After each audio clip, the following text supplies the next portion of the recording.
لوگ بہت اصرار کر رہے تھے کہ جی محرم پہ کچھ بیان ہو جائے. محرم میں دو طرح کے موضوعات ہوتے ہیں. ایک تو کربلا کے موضوع کو بیان کیا جاتا ہے، اس پر میں ایک دفعہ بیان چند سال پہلے کر چکا ہوں کہ اس میں معتدل رائے کیا ہے. کبھی موقع ملا تو دوبارہ بیان کر دیں گے انشاءاللہ کہ اس سے ہمیں اسباق کیا ملتے ہیں، اس میں صحیح بات کیا ہے، واقعے کا صحیح پہلو کیا ہے. اس میں افراط و تفرید بہت ہے، مبالغہ آرائیاں بہت ہیں. سیدنا حسین ابن علی رضی اللہ تعالی عنہ کو کربلا میں شہید کیا گیا، یہ بہت بڑا ظلم ہے، اس میں دو رائے نہیں ہو سکتی. اور بڑی بات یہ کہ حکومت کی سرپرستی میں یہ کام ہوا ہے، اس لیے یہ بڑا ظلم ہے. جو اسلامی حکومت تھی، جو خلافت کی دعوے دار تھی، شاید اسلامی تاریخ میں اس سے بدترین واقعہ ہمیں نہیں ملتا.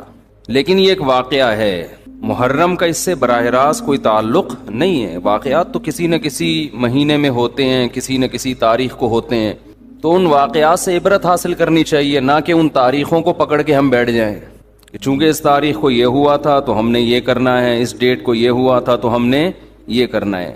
ہمیں کسی قیمت بھی اسلام کا دامن ہاتھ سے نہیں چھوڑنا.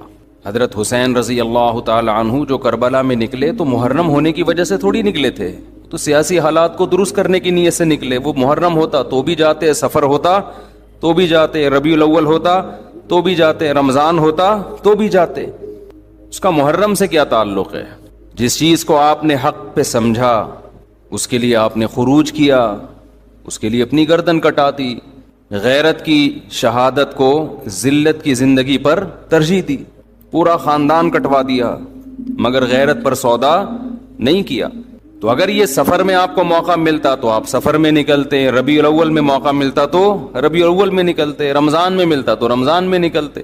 ہمیں کیا کرنا ہے؟ چاہے محرم ہو، چاہے سفر ہو، چاہے ربیع الاول ہو، چاہے ربیع الثانی ہو، جمادی الاولیٰ، جمادی الثانیہ، رجب، شعبان، رمضان، ہمیں حکم یہ ہے کہ شریعت نے ہمیں جو حکم دیا ہم اس سے تجاوز نہ کریں. اسلام کیا آرڈر دیتا ہے ہمیں؟ اسلام ہمیں غم کے موقع پہ بھی احکام دیتا ہے اور خوشی کے موقع پہ بھی احکام دیتا ہے. اس سے ہم نے دائیں بائیں نہیں ہونا. الذین اذا اصابتهم مصیبۃ قالوا انا للہ وانا الیہ راجعون. اہل ایمان کی علامت ہے جب انہیں کوئی مصیبت پہنچتی ہے تو کیا کہتے ہیں؟ ہم اللہ ہی کے لیے ہیں اور ہم نے لوٹ کر اللہ ہی کی طرف جانا ہے. یہ کہہ کے صبر کرتے ہیں. دیکھو مصیبت کے موقع پہ آپ کے پاس دو آپشن ہیں، یہ قرآن نے دی ہیں. ایک انتقام، انما السبیل علی الذین یظلمون الناس، فرمایا جو کسی پہ ظلم کرے گا اس پہ گناہ ہوگا، جو ظلم کا بدلہ لے گا اس پہ گناہ نہیں ہوگا. وجزاء سیئۃ سیئۃ مثلھا، قرآن کہہ رہا ہے برائی کا بدلہ اسی کے بقدر برائی. یہ بھی آپشن آپ کے پاس ہے. کسی نے آپ کے ساتھ ظلم کیا، زیادتی کی، آپ ظالم سے بولیں بدلہ لیں، آپ اجازت دی. تبھی تو قرآن نے کہا کوئی کسی کو قتل کر دے فقد جعلنا لولیہ سلطانا فلا یسرف فی القتل، اللہ کہتے ہیں ہم نے مقتول کے وارث کو اجازت دی ہے کہ قاتل سے بدلہ لے لے. ہم نے اس کو یہ قدرت دے دی ہے، ہم نے طاقت دے دی ہے، ہم نے اجازت دے دی ہے. بین الاقوامی لاء تو کہتا ہے کہ قاتل کو آپ قتل نہیں کر سکتے، اس کو یہ ہوگا، عمر قید ہوگی. اللہ کہتے ہیں نہ، کسی کے باپ کو قتل کر دیا گیا، بیٹے کو پرمیشن ہے کہ وہ قاتل سے قصاص لے. حکومت اس میں تعاون کرے گی، قصاص تو یہی لے گا. حکومت کا کام ہے قاتل کو پکڑ کے مقتول کے وارث کے حوالے کرنا. بتا بھائی چھوڑنا چاہتا ہے یا مارنا چاہتا ہے؟ حکومت کا یہ کام ہے. حکومت چھوڑ نہیں سکتی آپشن، کیونکہ گورنمنٹ کا بندہ نہیں گیا ہے.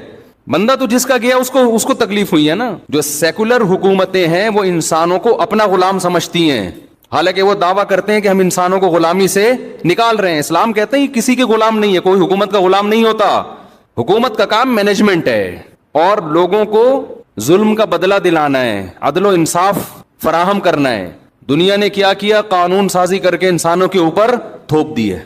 وہ کیا کیا تھوپی ہے وہ ایک لمبی کہانی ہے کہ دعویٰ تو یہ ہے کہ ہم آزادی، انسان کو آزاد کر رہے ہیں، آزاد نہیں کر رہے، سب کی غلامی سے نکال کے اپنا غلام بنا رہے ہیں. عورت کو شوہر کی غلامی سے نکالا, ریاست کا غلام بنا دیا. شوہر جو باپ پہ خرچ کرتا, بیوی پہ خرچ کرتا, بولا نہیں باپ بیوی پہ خرچ نہیں کرو, ایک دھیلا بھی تم پہ, ہمیں ٹیکس دو, 40% ہمیں دو اپنی تنخواہ کا, 1 لاکھ کما رہے ہو 40,000 ہمیں دو, ہماری مرضی, پھر ہم تمہارے باپ کو اولڈ ہاؤس میں کتنا دیں اور تمہاری بیوی کو ہم کتنا دیں, یہ ہماری مرضی, ہمارا ہیڈک ہے, تمہارا نہیں ہے. یہ اسلام ریلیشن کا قائل ہے. ریلیشن شوہر بیوی کا ریلیشن ہے. شوہر بیوی پہ خرچ کرے گا تاکہ بیوی اس سے محبت کرے, بیٹا باپ پہ خرچ کرے گا تاکہ باپ اپنے بچوں کو شوق سے پالیں گے, یہ بڑھاپے میں ہمارا سہارا ہے.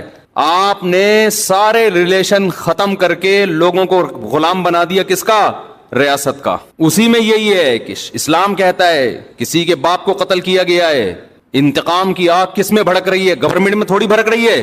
حکومت کا کیا لگتا ہے بھائی؟ وہ اچھا بھلا تمیز سے بیان چل رہا تھا, محبت سے غصہ آ گیا مجھے, آرام سے چل رہا تھا نا. یہی ہے نا, یہ لبرل لوگوں سے ہمیں واسطہ پڑتا ہے نا, صبح شام گوروں کے گیت گاتے رہتے ہیں بیٹھ کے, مغربی ممالک کے گیت گاتے ہیں, اتنا اچھا سسٹم, اتنا اچھا سسٹم. وہ کیا خاک سسٹم ہے یار یہ, جس میں انسان کو اس کے بنیادی حقوق نہیں مل رہے. آپ کہہ سکتے ہیں ہمارے ملک میں کون سا مل رہے ہیں, تو ہمارے ملک میں اسلام نہ ہونے کی وجہ سے مل رہے ہیں. اسلام ہوتا تو مل رہے ہوتے, اس میں اسلام کا قصور نہیں ہے, یہ تو ہمارے حکمرانوں کا قصور ہے. ڈالر نیچے آ گیا سنا, تھوڑا سا خوش فہمی میں مبتلا ہونے کی ضرورت نہیں ہے. 10 روپے نیچے آئے گا, 20 روپے اوپر جائے گا. یہ تھوڑا سا ڈپریشن کم کرنے کے لیے گورنمنٹ کرتی ہے کہ تھوڑا سا نیچے لا کے دھکا دے کے اوپر لے کے جاؤ. تو یہ سیٹ اپ, خیر یہ ایک الگ تبصرے ہیں. تو اسلام ہے جو آپ کو بنیادی حقوق دیتا ہے. میرے باپ کو اللہ نہ کرے کوئی قتل کر دے, گورنمنٹ کا نقصان نہیں ہے. نقصان کس کا ہے؟ میرا انتقام کی آگ مجھ میں بھڑکتی ہے. اس کا نقصان یہ ہوتا ہے کہ میں قاتل کو تلاش کروں گا, وہ نہ ملے اس کے بھائی کو مار دوں گا, وہ نہ ملے اس کے ماموں کو مار دوں گا, جو ہوتا ہے قبائلی علاقوں میں. اسلام نے اس پہ پابندی لگا دی. نا نا نا نا نا, اللہ کہتے ہیں فقط جعلنا لولیہ سلطانا, دیکھو ہم نے تمہارے جذبات کا خیال کیا ہے, ہم نے تمہیں طاقت دی ہے کہ قاتل سے بدلہ لوگے تمہیں گناہ نہیں ملے گا. اب جب ہم نے تمہیں تمہارا حق دے دیا تو اب حد سے تجاوز نہ کرو. کیا مطلب؟ قاتل کے علاوہ کسی اور سے بدلہ لینے کی کوشش نہ کرو. اس نے آپ کا ایک مہمان مارا, آپ نے کہا ہم اس کے 2 مہمان ماریں گے. یہ کام, وہ ایک پنجاب والا چلا گیا نا, پنجاب والا چلا گیا وزیرستان میں, وہاں قبائلی لڑائیاں ہو رہی تھیں, تو وہ کہیں باہر اس کو چارپائی پہ سلا دیا انہوں نے. تو اس کو ڈر لگ رہا ہے یار ان کی تو دشمنی اٹھا کی رات کو آوازیں آتی, مجھے کو مار پور کے نہ چلا جائے. اس نے دروازہ بجایا, بھائی مجھے اندر سلا. اس نے کہا کیوں, گھبرا کیوں رہا ہے؟ اس نے کہا مجھے ڈر ہے آپ لوگ کی دشمنیوں میں نہ مارا جاؤں. اس نے کہا فکر نہ کرو, وہ ہمارا 1 مہمان مارے گا, خدا کی قسم اس کا 10 مہمان مارے گا. اس نے کہا بھائی اس کا تم 10 مارو 20 مارو, ہم تو مر گئے نا, ہم تو گئے کام سے. تو دیہاتی علاقوں میں چاہے بلوچستان ہو, چاہے اندرون سندھ ہو, چاہے کے پی کے ہو, چاہے پنجاب ہو, یہی ہوتا ہے. جہاں قانون نہیں ہے وہاں کیا ہے, قاتل نہ ملے تو جو ملے اس کو مار دو. قرآن اس سے منع کر رہا ہے. نا نا نا نا نا, دیکھو ہم نے تمہیں رائٹ دیا, گورنمنٹ نہیں دیتی ہے. گورنمنٹ کہتی ہے نہیں, اتنے لمبے کیسز چلتے ہیں, مقدمے چلتے چلتے چلتے چلتے پھر جج پیسے کھا کے. ایسا بھی ہوتا ہے, جو ججز بیان سن رہے ہیں ان کے علاوہ کی بات کر رہا ہوں. تو انصاف نہیں ملتا انسان کو. عمر قید تو ہے ہی نہیں اسلام میں, لمبی جیل میں ڈال دیا, وہ اور بڑا مجرم بن کے آئے گا. وہ کھانے پینے سے گیا. یہاں کتنا اچھا قانون بنایا کہ قاتل کو پکڑ کے حکومت کیا کرے گی, باپ کو مارا ہے تو بیٹے کے حوالے, شوہر کو مارا ہے تو بیوی کے حوالے, لے بھائی اپنے میاں کا بدلہ لے لے. اور اگر دیت لے کے چھوڑنا چاہے تو اس کا بھی آپشن تیرے پاس ہے, دیت لے لے, چھوڑ دے اس کو. پھر قرآن نے دیت کی ترغیب دی, وَمَنْ عُفِيَ لَهُ مِنْ أَخِيهِ شَيْءٌ, جس کو اپنے بھائی کی طرف سے معافی مل گئی. یعنی اللہ مقتول کے وارث کو کہہ رہے ہیں قاتل بھی تمہارا دینی بھائی ہے, تو بھائی سمجھ کے چھوڑ دو. ترغیب دی ہے, زبردستی نہیں کی اسلام نے. حالانکہ اللہ تو زبردستی بھی کر سکتا ہے نا کہ چھوڑنا پڑے گا, لیکن اللہ کہہ رہے میں ایسے قانون کیوں بناؤں, حالانکہ وہ خدا ہے, اس کو ہم پہ حق ہے, پھر بھی وہ کہہ رہے کہ ایسے قانون کیوں بناؤں کہ انتقام کی آگ بھڑکے ان کے دل میں. جو خدا جب ہمارے جذبات کی رعایت کر رہا ہے تو گورنمنٹ کون ہوتی ہے جو رعایت نہ کرے؟ بھائی اللہ حکومت سے بڑا ہے کہ نہیں ہے, اس کو ہم پہ زیادہ قدرت ہے. تو قرآن نے کیا کہا, ترغیب دی کہ اس کو کیا کرو, معاف کرو. بہتر یہ معاف کر دو, دیت لے لو, پیسے لے کے چھوڑ دو, اس سے تمہاری غربت دور ہو جائے گی, تمہارا نقصان ہوا اس کی تلافی ہو جائے گی. اے اللہ اس سے تو ہم اگر دیت لے کے چھوڑیں گے یہ تو غیرت کے خلاف ہے. ہمارے باپ کو مارا, وہ قیامت میں کہے گا کہ پیسے لے کے چھوڑ دیا. تو اللہ کہتے ہیں نا نا نا نا نا نا, یہ دنیا کا سزا ہے, آخرت میں قاتل کو معاف نہیں کروں گا. دنیا میں تو قاتل سے قصاص لے بھی لیا جائے نا, گردن اڑا بھی دی جائے, تو اس کا جرم تھوڑی معاف ہوتا ہے. اس لیے کہ جس کو مارا ہے اس نے تو بدلہ ابھی لیا نہیں ہے. دیکھیں جب کوئی قتل کرتا ہے دو نقصان ہوتے ہیں, ایک تو جو بندہ مارا اس کا نقصان وہ گیا, دوسرا اس کے لواحقین کا نقصان. تو ابھی تو لواحقین کی تلافی ہوئی ہے, جو بندہ گیا ہے اس سے تو آخرت میں حساب لیا جائے گا. میں سمجھا پا رہا ہوں اپنی بات کہ نہیں سمجھا پا رہا؟ ابھی میں نے محرم پہ بیان کرنا ہے, لیکن یہ قصاص کی بات درمیان میں آ گئی. میں یہ بتانے کے لیے کہ ہر چیز کا ایک ضابطہ ہے, لا بیان کیا ہے اسلام نے. تو قرآن کیا کہہ رہا ہے؟ قاتل کو فلا یسرف فی القتل, ہم نے اجازت دے دی ہے تو قتل میں حد سے تجاوز نہ کرو. نمبر ایک, حد سے تجاوز کیا ہے؟ جس نے قتل کیا اس کے علاوہ کسی اور کو مارنے کی کوشش نہ کرو کہ جی اس کا چاچا آ گیا تو اس کا ماموں آ گیا تو اس کا خالو آ گیا اس کو اڑا دیا. نہ. نمبر دو, قتل کرنے میں بھی حد سے تجاوز نہ کرو, اس کو تڑپا کے مت مارو. تبھی حدیث میں آتا ہے لا قواد الا بالسیف, قصاص لیا جائے گا تلوار سے, اس میں تکلیف کم ہوتی ہے. سعودی عرب میں گردنیں اڑائی جاتی ہیں نا, دیکھی ہوں گی آپ نے, اب تو وہاں بھی آہستہ آہستہ کم ہو رہا ہے. اس میں کیا کرتے ہیں, جلاد ادھر ایک تلوار لگاتا ہے گردن پہ پیچھے, جیسے ہی تلوار لگتی ہے آپ کی جتنے بھی کنیکشن ہے نا دماغ اور باڈی کا فوراً ختم, تکلیف کا احساس. ادھر قاتل کی گردن الگ ہوئی, قاتل تڑپتا ہوا نظر آتا ہے مگر اسے تکلیف بولو نہیں ہوتی, کیونکہ دماغ اور باڈی کا کنیکشن کیا ہو گیا, ختم. تو وہ تکلیف کیسے محسوس کرے گا؟ لیکن دہشت بہت ہوتی ہے, کیونکہ جس طرح اس کی گردن الگ ہو کے گرتی ہے اور جس طرح اس کی لاش تڑپ رہی ہوتی ہے, اس سے لوگوں پر ایک دہشت طاری ہو جاتی ہے اور لوگ قتل سے بچ جاتے ہیں کہ یار ہمارا بھی انجام ہوگا. کتنا پیارا حکم ہے کہ جو قتل کا مقصد تھا لوگوں کو بچانا آئندہ جرم سے, وہ مقصد پورا حاصل ہو رہا ہے اور قاتل کو تکلیف کم سے کم دی جا رہی ہے. میں سمجھا پا رہا ہوں اپنی بات؟ لیکن جو اسلام مخالف قوتیں ان کا قانون کیا ہے؟ بند کمرے میں لٹکاؤ. بند کمرے میں کسی کو عبرت ہوگی ہے بھائی؟ ایک صاحب سعودی عرب سے آئے, بہت پرانی بات ہے, انہوں نے کہا کہ میں نے پہلی دفعہ سعودی عرب میں جب قصاص دیکھا نا, گردن اڑائی, تو میں 2 گھنٹے کانپتا رہا ہوں کھڑے ہوئے. بتاؤ جس نے یہ منظر دیکھا ہو وہ خود کسی کو قتل کرنے کی جرت کر سکتا ہے؟ حالانکہ بلوچ تھے, وہ ہمارے دوست تھے اور بڑے مضبوط بلوچ تھے. بلوچ تو ویسے ہی مضبوط عام طور پر ہوتے ہیں, بہادر بھی ہوتے ہیں. ان کو وہ کہہ رہے پھر بھی میں کیا کر رہا ہوں, ایسے کانپ رہا ہوں میں. تو بتاؤ یہ دہشت کے بعد کوئی ہمت کرے گا؟ لیکن جس کو قتل کیا ہے قصاصاً اس کو تکلیف بولو کم سے کم. لیکن جو اسلام مخالف قانون ہے وہ ہے پھانسی. بند کمرے میں کیا کرتے ہیں؟ پھانسی لٹکا دیتے ہیں.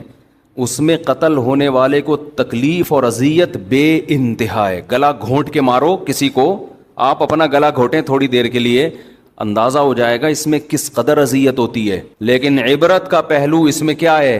0, کیونکہ بند کمرے میں چھپا کے ہوتی ہے. ایک نقصان تو یہ.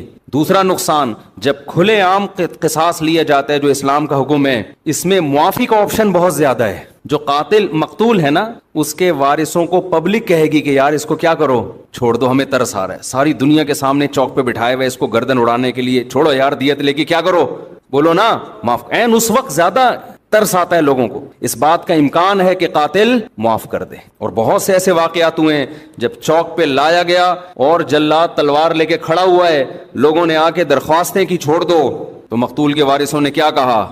معاف کیے. بہت ہیں. بند کمرے میں پھانسی میں یہ حکمت, یار نہیں بول رہے رفیع بھائی, پولیس لے کر آؤ. جملہ آپ کو جو ہے سینٹینس جو ہے جملہ کمپلیٹ کیا کریں, جس سے مجھے احساس ہوتا ہے کہ دیکھو میں پوری بیداری کے ساتھ بیان کر رہا ہوں. 1.5 پراٹھے کھا کے بیٹھا ہوں میں یہاں پہ, مجھے ڈاکٹر کہہ رہے ہیں کہ نہیں پراٹھے نہیں کھاؤ, یہ عمر پراٹھوں کی نہیں ہے, کوئی بھی عمر نہیں ہے پراٹھوں کی. لیکن اگر ناشتے میں پراٹھے نہ ہوں تو وہ بیان ایسا مرجھایا ہوا ہوتا ہے, پھر جیسے آپ بیٹھے ہوئے ہیں نا, پھر میں ویسے بیٹھا ہوا ہوتا. تو اس کی ہم نے تلافی یہ کی ہے کہ بھائی صبح پراٹھے کھا لو, دوپہر کا کھانا ناغا کر دو. کیا خیال ہے اس کی تلافی؟ اس طریقے سے پراٹھے چھوڑ دیں, دنیا چھوڑ دے آدمی, ناشتے میں اس کے بغیر مزہ نہیں ہے. کھائے تو مزے کی چیز ہے نا. ڈاکٹر لوگ جو ڈائٹنگ پلان بناتے ہیں اس میں تو انسان کے زندگی کے مزے, آپ دیکھو کیٹو ڈائٹ کے نام سے آج کل آ رہا ہے کہ صبح یہ کھائیں, پالک کے اتنے پتے کھا لیں. ہم بکری کو کھلاتے ہیں پالک کے پتے, اتنا پودینہ, اس میں اتنے ٹماٹر ڈال کے چاٹ بنا کے کھا لیں اس کو. اور پھر دوپہر کو آپ نے تھوڑے سے پتہ نہیں کیا کرتے ہیں وہ, یہ کھا لیں 2 انڈے, اور یہ رات کو آپ تھوڑا سا گوشت, وہ بھی نمکین بالکل سوکھا. اس سے آپ کی صحت بہت اچھی ہو جائے گی. تو کرنا کیا ہے بھائی, ایسی صحت کے اچھے کر کے زندگی لمبی ہو جائے گی آپ کی. پتے کھا کے 90 سال جینے سے بہتر ہے گوشت کھا کے, انڈے کھا کے, پراٹھے کھا کے 50 سال میں یا 40 سال میں مر جائے آدمی. میں خود صحت کا قائل ہوں کہ انسان کو پھوڑنا پھاڑنا نہیں چاہیے, صحت کا بہت خیال کرنا چاہیے, کیونکہ جب بیمار ہوتا ہے تو اندازہ ہوتا ہے صحت کتنی بڑی نعمت ہے. لیکن اس کو اپنے اوپر مسلط کرنے کی بالکل بھی ضرورت نہیں ہے. جلدی سے ایک چھوٹی سی بات بتا کے بس آگے چلتا ہوں میں. صحت بنانا ہے کم کھاؤ محنت زیادہ کرو, بس یہ بڑا بہترین معتدل سا اصول ہے. کھاؤ کم. اب ہم نے صبح پراٹھے پھوڑے ہیں تو دوپہر شاٹ, جب تک شدید بھوک نہیں لگے گی تو نہیں کھائیں گے ہم. رات کو تو بہت ہی کم کھاؤ کیونکہ سونا ہوتا ہے تو توند بھر کے سو گے تو پھٹو گے ایک دن دھماکے کے ساتھ. پھٹ رہے ہیں لوگ, یہ تو بہت سے دھماکے ہو رہے ہیں نا, بندہ کھا کے پھٹا ہوتا ہے, ہم سمجھتے ہیں گیس کا سلنڈر پھٹا ہے, تو وہ بندے جس طرح سے کھا رہے ہیں نا لوگ اسپیڈ میں, تو رات کو کہتے ہیں نا صبح کھاؤ بادشاہوں کی طرح, دوپہر کھاؤ, پتہ نہیں پورا ملفوظ بھول گیا میں, صبح کھاؤ ناشتہ بادشاہوں کی طرح کرو, میٹابولزم بہت تیز ہوتا ہے اس وقت, لکڑ ہضم پتر ہضم. دوپہر کھاؤ الگ سے ہے کچھ جملہ, مالداروں کی طرح تھوڑا کم کر لو, اور رات کو کھاؤ فقیروں کی طرح, جیسے ملا ہی نہیں کھانے کو. ہمارے یہاں الٹا ہے, صبح ایک سلائس بریڈ میں نا ڈبو کے کھا رہے ہیں, بس ایک انڈا, دوپہر کو تھوڑا بڑھا دیا, اور رات کو پھوڑتے ہیں, اس کو کھانا کہتے ہی نہیں ہے, پھر سو جاتے ہیں. تو الٹا چل رہا ہے. ماہرین کہتے ہیں نا کہ صبح زیادہ کھاؤ گے پھر دوپہر کم اور رات کو اور کم, تو باڈی بھی ایسے ہو جائے گی. اور اگر الٹا چلایا نا صبح کم دوپہر زیادہ, تو باڈی بھی کیسی ہو جائے گی, اوپر سے چلنا شروع ہو گیا, ایسے پھولتے چلے جاؤ گے. خیر کہاں سے بات چلی گئی. تو میں قصاص کی بات کر رہا تھا, یہ بات درمیان میں آ گئی, محرم پہ آؤں گا انشاءاللہ ابھی. تو عرض یہ کر رہا تھا کہ دیکھو کتنی حکمتیں ہیں نا اسلام کی, کوئی دین اسلام جیسا ہے نہیں, ہو نہیں سکتا. تو اس میں معافی کا بھی چانس زیادہ ہے کہ قاتل کو معاف کرنے کا آپشن اس میں زیادہ ہے. جب کھلے عام ہوگا تو انسان کا دل نرم ہو جاتا ہے, چل بھائی چھوڑ دیا میں نے, لوگ بھی اس کو ترغیب دیتے ہیں. تکلیف کم سے کم ہے جس سے قصاص لیا جا رہا ہے.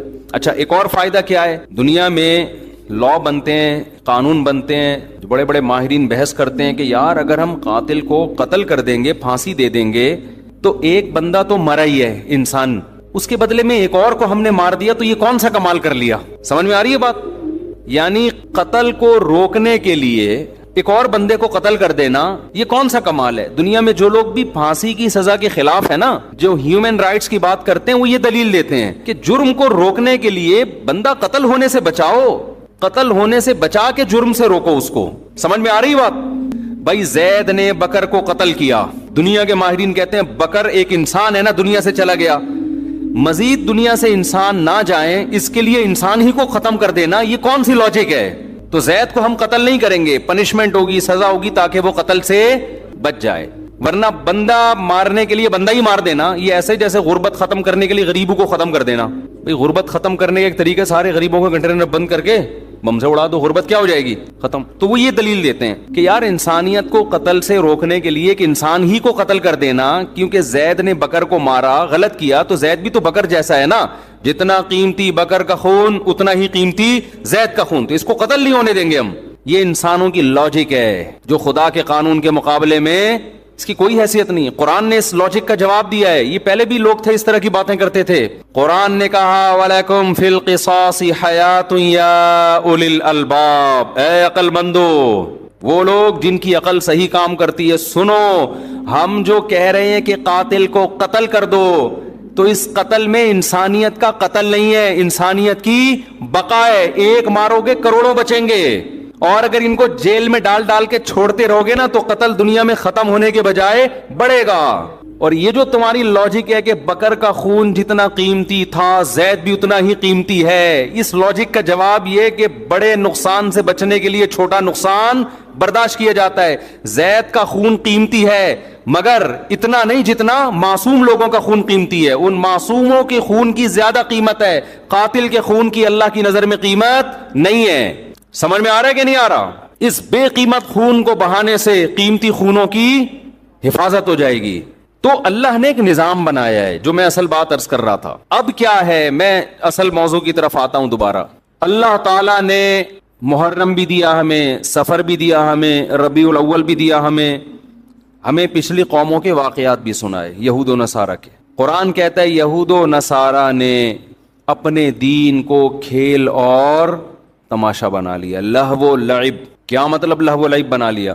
جن احکامات کو فوکس کیا گیا تھا نا تورات اور انجیل میں, ان احکامات سے غافل ہو گئے اور اپنی طرف سے احکامات گڑ گڑ کے ان کو فالو کرنا شروع کر دیا. سمجھ میں آ رہی ہے بات؟ یہاں تک کہ ان میں بھی پھر اختلافات شروع ہوئے. کسی نے کہا یہ صحیح ہے, کسی نے کہا یہ غلط ہے. اختلاف ہوتے ہوتے ہوتے ہوتے حدیث میں آتا ہے 72 فرقوں میں ڈیوائیڈ ہو گئے. وہ کتنے فرقوں میں؟ 72. کیونکہ جب نئی نئی چیزیں ایجاد کی ہیں نا تو نئی چیزوں کی بریکیں کیا ہوتی ہیں؟ بولو، فیل۔ مثلاً آپ نے کہا ربیع الاول میں ہم یوں بھی کریں گے، نبی کے نام پہ یہ بھی کریں گے، وہ بھی کریں گے، تو بھئی جب آپ دن منا رہے ہیں تو کچھ لوگوں نے کہا پھر کیک بھی کاٹیں گے، پراپر سالگرہ منائیں گے، کچھ نے اس کی مخالفت کی، کچھ نے حمایت کی۔ مخالفت کرنے والوں کے پاس بھی کوئی دلیل نہیں ہے، اس لیے کہ جس بیس پہ آپ مخالفت کر رہے ہو کہ یہ صحابہ سے ثابت نہیں ہے، تو جو آپ کر رہے ہو وہ کہاں سے ثابت ہے؟ تو ٹکڑوں میں بٹنا، فرقوں کے اندر فرقیاں نکلنا شروع، فرقوں کے اندر فرقیاں۔ پھر بعض نے کہا ہم 12 ربیع الاول کو عید کی نماز بھی پڑھیں گے، کیونکہ جب عید کا دن ہے تو نماز بھی ہونی چاہیے، اور ہو رہی ہے بعض علاقوں میں عید کی پراپر نماز۔ اس پہ انہی کے علماء نے اعتراض کیا کہ بھئی عید کی دو عیدوں کی نمازیں ثابت ہیں، 12 کو نماز ثابت نہیں ہے۔ اس پہ سوال اٹھا کہ جب آپ دوسرے پہ رد کرتے ہو تو کہتے ہو یہ ثابت نہیں ہے، تو جو کام آپ نہیں جو کر رہے ہو، عید کے علاوہ بھی تو بہت سارے کام کر رہے ہیں آپ 12 ربیع الاول کو، یہ کہاں سے نبی سے ثابت ہیں، صحابہ سے ثابت ہیں؟ نہیں، یہی بات میرا خیال ہے۔ جب آدمی کی بیس مضبوط نہیں ہوتی نا تو وہ فرقوں میں اور تفرقے میں بٹتا چلا جاتا، وہ فرقے سے فرقیاں، فرقیوں کی پھر ذیلی فرقیاں، وہ ہوتے ہوتے اتنا کچومڑ بن جاتا ہے کہ سمجھ میں نہیں آتا کہ میں اس کو فالو کروں یا اس کو فالو کروں۔ میں سمجھا پا رہا ہوں اپنی بات؟ تو نبی نے فرمایا بنی اسرائیل 72 میں، میری امت 73 فرقوں میں تقسیم ہوگی۔ لے بھائی، اب آپ تو ہو گئے نا کنفیوز، کیا خیال ہے؟ ارے وہ 72 میں ڈیوائیڈ ہوئے، ہم کتنوں میں ڈیوائیڈ ہوں گے؟ 73۔ اب آپ بتاؤ، اگر نبی صرف اتنی بات بتاتے، آگے نہ ہوتا، تو ہم تو پاگل ہو جاتے کہ نہیں ہو جاتے؟ مجھے لگ رہا ہے آپ نہ پاگل ہوں گے نہ عقل مند ہوں گے، پاگل ہو جاتے ہیں نا کہ یار ہم تو اتنے کنفیوز ہو جائیں گے، کون سا، لوگ مجھ سے آ کے کہتے ہیں سمجھ میں نہیں آتا کون سا مولانا درست ہے، گرین چینل صحیح ہے کہ وائٹ چینل صحیح ہے کہ بلیک چینل صحیح ہے، کالے کپڑے پہنے کہ سفید کپڑے پہنے کہ پیلی چپل پہنے کہ نیلی چپل پہنے، چپلوں میں، کرتوں میں، ٹوپیوں میں، بغیر ٹوپی والے۔ پنجاب میں ایسی مسجد بھی ہے، میں پنجاب گیا ہوا تھا تو مسجد میں 2 جماعتیں ہو رہی تھی، ٹوپی والوں کی الگ اور بغیر ٹوپی والوں کی الگ۔ ایک فرقہ ہے وہ کہتا ہے ٹوپی نہیں پہنو، وہ کبھی بھی ٹوپی نہیں پہنتے، ایک ٹوپی والوں کی الگ ہو رہی تھی اور بغیر ٹوپی والوں کی الگ ہو رہی تھی۔ تو فرقے در فرقیاں، یہ فرقیاں لفظ میں نے خود نکالا ہے، فرقی یہ ہے نہیں عربی میں، لیکن یہ اردو میں یہی اچھا لگ رہا ہے۔ جیسے مولانا ہوتے ہیں نا، ہمارے سر میں تو مولانا کا مطلب مولانا، مولوی مطلب تھوڑا سا چھوٹا قسم کا، اور ایک حضرت نے ایک لفظ نکالا تھا مولوی جو بالکل جس کو کچھ بھی نہ آتا ہو لیکن مولانا بن کے گھوم رہا ہو، تو کہتے ہیں یہ جو مولوڑی ہیں نا یہ فساد پیدا کرتی ہیں، نہ یہ مولوی ہے نہ یہ مولانا ہے، یہ کیا ہے، چھوٹی چھوٹی مولوڑیاں، ان کو آتا کچھ بھی نہیں ہے لیکن مولانا بنے ہوئے فتوے دے رہے ہوتے ہیں۔ تو 73 فرقوں میں امت کیا ہوگی؟ ڈیوائیڈ۔ ہم ابھی اسی سے ڈرے بیٹھے تھے کہ یار اتنے فرقے، نبی نے ہمیں اور ڈرا دیا، آگے جو الفاظ ہیں اس سے تو اور زیادہ خوف پیدا ہو رہا ہے، پھر نبی تسلی بھی دیں گے، اور خوف پیدا ہو رہا ہے۔ آپ نے فرمایا کلہم فی النار الا واحدہ، ایک کے علاوہ سب کے سب کہاں جائیں گے؟ جہنم کی آگ میں، سب کو اٹھا کے پھینک دے گا اللہ جہنم میں۔ لو بھائی، اس سے تو ہمارا خوف کم ہونے کے بجائے اور زیادہ بڑھ گیا۔ اگر نبی اتنا ہی کہتے 73 فرقوں میں ڈیوائیڈ ہو جاؤ گے، ہم کہتے کوئی بات نہیں یار، 73 میں سے ہو سکتا ہے 70 جنت میں جائیں، تو ہم کس میں سے ہوں گے؟ انہی 70 میں سے ہوں گے۔ یہ بہت اہم بیان کر رہا ہوں، اس کو کھوپڑی میں بٹھائیں کسی طریقے سے۔ کلہم فی النار، سب کے سب کہاں ہوں گے؟ جہنم میں۔ صرف ایک کیا ہوگا؟ وہ کہاں جائے گا؟ صحابہ علم پر حریص تھے، انہوں نے فوراً نبی سے پوچھ لیا کہ یا رسول اللہ وہ ایک جنتی کون سا ہے؟ اگر یہ نہ پوچھتے تو کتنا بیڑا غرق ہو جاتا ہمارا۔ نبی نے اس فرقے کا نام نہیں بتایا، یہ بھی ہمارے نبی نے ہم پر بہت بڑا احسان کیا، کیونکہ اگر نبی نام بتاتے تو سب لوگ وہی نام رکھ لیتے۔ ایک آدمی کہتا ہے جی یہ میری طرف سے مٹھائی لے جاؤ، وسیم نام کا آدمی ہوگا، صرف اسی کو دینا۔ اب مجمع میں ایک وسیم ہے، سلیم ہے، غفار ہے، ستار ہے، یعقوب ہے، یوسف ہے، سارے بیٹھے ہوئے ہیں، بھوک سب کو لگ رہی ہے، مٹھائی کھانے کا سب کا دل کر رہا ہے، شناختی کارڈ کسی کے پاس نہیں ہے، پہلے سے اس نے اناؤنس کر دیا کہ بھائی وسیم نام کے آدمی کے لیے مٹھائی آ رہی ہے، تو سارے وسیم بن جائیں گے کہ نہیں بن جائیں گے؟ سب کہیں گے وسیم کون ہے؟ میں ہوں۔ اس کو پتا ہے اس نے کون سا نادرا میں جا کے دیکھنا ہے، ایک مٹھائی کے ڈبے کے لیے نادرا میں تھوڑی لے کے جائے، سب وسیم بن جائیں گے۔ آج یہی ہو رہا ہے۔ جماعت المسلمین نے کہا کہ نبی صلی اللہ علیہ وسلم نے فرمایا قرب قیامت میں جماعت المسلمین کو لازم پکڑنا۔ 1975 میں ایک جماعت بنائی گئی جس کا صدیوں تک کوئی وجود نہیں ملتا، اس کا ایک امیر خود ساختہ نام رجسٹر کروایا گورنمنٹ آف پاکستان سے جماعت المسلمین، اور وہ جتنی حدیثیں جماعت المسلمین کے بارے میں تھی وہ سارے مٹھائی کے ڈبے لینے کے لیے کھڑے ہو گئے کہ جی یہ ڈبے کس کے ہیں؟ یہ ہمارے ہیں، کیونکہ نبی نے کہا تھا جماعت المسلمین کو لازم پکڑنا. اور دیکھو یہ دیوبندی ہے، وہ حنفی ہے، وہ بریلوی ہے، وہ شیعہ ہے، وہ اہل حدیث ہے. اصل میں کس کا تذکرہ آتا ہے حدیث میں؟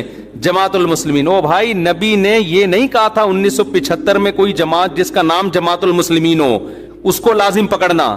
نبی کا مطلب تھا مسلمانوں کی جماعت کے ساتھ چمٹے رہنا، الگ سے کوئی فرقہ نہیں بنانا. آپ نے اپنی جماعت کا نام مسلمانوں کی جماعت رکھ لیا. پاگل آدمی، تو سینس لیس لوگ ہیں بالکل.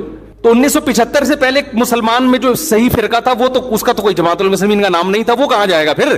میں نے پشاور میں بیان کیا، میں نے ان لوگوں سے کہا دیکھو جو اسلام صدیوں پہلے پشاور میں آیا تھا نا وہی صحیح ہے. اب اگر کوئی تمہیں قرآن و حدیث کے نام پہ ورغلا رہا ہے کہ ہم صحیح اسلام لائے، ہم قرآن و حدیث، تو ان سے بولو 1200 سال پہلے کیا آیا تھا پشاور میں؟ فقہ حنفی آیا تھا نا. تو اب تھوڑی اسلام آ رہا ہے، ساری کتابوں میں لکھا ہے اسلام پشاور میں 1000 سال 1200 سال پہلے آیا. تو وہ کیا آیا تھا اور اب کیا آ رہا ہے؟ اس پہ ایک مولانا نے میرے خلاف بیان کیا کہ اہل حدیث تو امام احمد بن حنبل کے دور میں بھی تھے. مجھے اہل حدیث سے اتنا بڑا اختلاف نہیں ہے، میں ان کو اہل سنت والجماعت میں داخل سمجھتا ہوں چند اختلافات کے ساتھ. وہ میرے اختلافات ہیں، وہ علمی نوعیت کے اختلافات ہیں. باقی ان میں جو متشدد ہیں وہ گمراہ ہیں، جو معتدل ہیں ان پہ ہم وہ فتویٰ نہیں لگاتے جو ہم دوسروں پہ لگاتے ہیں. لیکن یہ دلیل محترم کی صحیح نہیں ہے، اس لیے کہ آپ جو امام احمد بن حنبل سے ثابت کر رہے ہیں کہ انہوں نے کہا اہل حدیث جنت میں جائیں گے، اس سے وہ فرقہ اہل حدیث مراد نہیں ہے. اس سے وہ لوگ مراد ہے جو حدیث کو فالو کرتے ہیں. تو ابو حنیفہ بھی حدیث کو فالو کرتے تھے، امام شافعی بھی فالو کرتے تھے، اب امام احمد بن حنبل بھی فالو کرتے تھے. اس کی سب سے بڑی دلیل یہ ہے کہ امام احمد بن حنبل کے فالوورز کو اہل حدیث نہیں کہا جاتا بلکہ حنبلی کہا جاتا ہے. حالانکہ وہ تو اہل حدیث ہیں، کیونکہ امام احمد بن حنبل خود اہل حدیث ہیں، تو ان کے فالوورز کو حنبلی کیوں کہہ رہے ہو پھر؟ میں سمجھا پا رہا ہوں اپنی بات؟ تو آج لفاظی ہے، الفاظوں سے کھیلا جا رہا ہے، الفاظوں سے، ناموں سے کیا جا رہا ہے. ناموں سے نہیں ہوتا. کہتے ہیں نا ملتے جلتے ناموں سے دھوکہ نہ کھائیں. چاول کی بوری پہ لکھا ہوا ہے، چینی کی بوری پہ لکھا ہوا ہے چاول. ایک آدمی نے دکان میں چینی کی بوری ہے، لکھا ہوا کیا ہے؟ چاول. اس نے بولا چینی ہے، لکھا ہوا چاول کیوں؟ کہہ رہے مکھیوں کو دھوکہ دینے کے لیے. مکھی دھوکے میں آئے گی؟ مکھی لیبل دیکھ کے کبھی بھی دھوکے میں نہیں آتی، وہ خوشبو دیکھ کے جاتی ہے. ہمارے نبی سے صحابہ نے پوچھا کہ اس فرقے کا نام بتائیں، آپ نے نام نہیں بتایا کیونکہ سب لیبل اچھا لگا کے دھوکہ دیتے. آپ نے اس فرقے میں جو خوشبو ہے اس کو بتایا کہ اس میں خوشبو کیا آ رہی ہوگی، اس میں جو علامتیں ہیں وہ کیا ہیں. جہاں اسمیل آ رہی ہو نبی اور صحابہ کی، اس اسمیل کی طرف چلے جانا. اور جہاں نبی کو لغت سے نکال دیا یا نبی کو تو رکھا ہوئے صحابہ کو نکال دیا، اس کے قریب اس کے لیبل اور نام کو دیکھ کر جانے کی کوشش نہ کرنا. آج ہمارا لوگ خون پی لیتے ہیں، کئی طلاقیں دے رہے ہیں، 3 طلاقیں. جس کو دیکھو سعودی عرب کے بن باز کا فتویٰ، صالح العثیمین کا فتویٰ، ان 2 مفتیوں کا فتویٰ کہ بھی سعودی عرب یہ کہہ رہا ہے کہ 3 طلاقیں ایک ہوتی ہیں. میں کہتا ہوں تم نے کلمہ سعودی عرب کا پڑھا ہے یا نبی اور صحابہ کا کلمہ پڑھا ہے؟ کوئی ایک صحابی دکھا دو جس نے 3 طلاق کو ایک کہا ہو، اور میں درجنوں دکھاؤں گا آپ کو. یار آپ لوگوں نے صحابہ سے بھی زیادہ سعودی عرب کے علماء کو بنا لیا ہے. یہ تو 15ویں صدی کے علماء ہیں. وہ کہتے ہیں وہ حدیث کوٹ کرتے ہیں، اس حدیث کا مطلب صحابہ نے کیا سمجھا؟ کسی ایک صحابی نے اس حدیث کا وہ مفہوم لیا جو سعودی علماء لے رہے ہیں. میں سعودی علماء کے خلاف نہیں ہوں، وہ ہم سے زیادہ بہتر ہوں گے، ہم سے تقویٰ میں، للہیت میں، علماء کا ادب ہمارے لیے ضروری ہے. مگر آپ نے جب تقلید کرنی ہے تو آپ سعودی علماء کی کرو گے یا صحابہ کی؟ صحابہ کی کرو گے. آپ فقہ حنفی کو نہیں مانتے، آپ شافعی کو نہیں مانتے، صحابہ کو تو سب مانتے ہیں نا.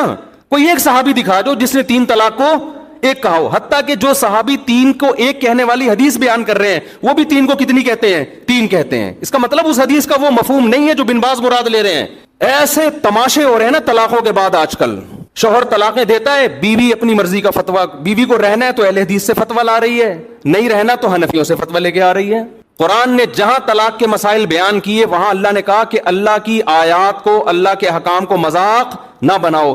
اہل حدیث حضرات علماء کی انتہائی عزت کے ساتھ، لیکن میں یہ اپنا رونا میں ان کے سامنے روتا ہوں کہ آپ لوگوں کی وجہ سے طلاق کے احکام مذاق بن چکے ہیں اس وقت. آپ اس پہ دوبارہ سے تحقیق کریں. اس لیے ہم کہتے ہیں لوگوں کو مجتہدین کو فالو کرو، ان کا علم آج کے مولویوں سے زیادہ، وہ قرآن و حدیث کو آج کے لوگوں سے زیادہ بہتر سمجھتے تھے. ہم قرآن حدیث کے مقابلے میں ابو حنیفہ کو فالو نہیں کرتے، خوب سمجھ لو. ہمارا یہ رائے ہے، فتویٰ ہے، جو صحیح حدیث کے مقابلے میں ابو حنیفہ کو فالو کرے گا کافر ہو جائے گا. گمراہ تو دور کی بات ہے. بات یہ ہوتا ہے کہ حدیث کا ایک تشریح ابو حنیفہ کہتے ہیں، ایک تشریح آپ کی نظر میں ہوتی ہے. ہم اس تشریح کو ترجیح دیں گے جو ابو حنیفہ کی رائے ہوگی. آپ کی رائے پر آپ کی رائے پر ابو حنیفہ کی رائے کو ترجیح دے رہے ہیں، نبی کی رائے پر ابو حنیفہ کی رائے کو ترجیح نہیں دے رہے. خدا کی قسم لا الہ الا اللہ، جو قرآن و حدیث پر ابو حنیفہ کو ترجیح دے گا اللہ کی قسم کافر ہو جائے گا. وہ ہمارا موقف 2 اور 2 4 کی طرح ہے، لیکن بات یہ آپ کے کہنے سے نہیں ہم کریں گے. آپ کی ایک رائے ہے جو صحیح بھی ہو سکتی ہے غلط بھی، ابو حنیفہ کی بھی ایک رائے ہے جو صحیح بھی ہو سکتی ہے غلط بھی، لیکن اس میں غلطی کا امکان کم، آپ میں غلطی کا امکان زیادہ ہے. تو طلاق ثلاث میں تو 4 ائمہ متفق ہیں، یہ تو تابعین تبع تابعین کے دور کے ہیں، سارے صحابہ متفق ہیں. آپ کو حدیث مل گئی، یہ کیسی بات ہے بھائی؟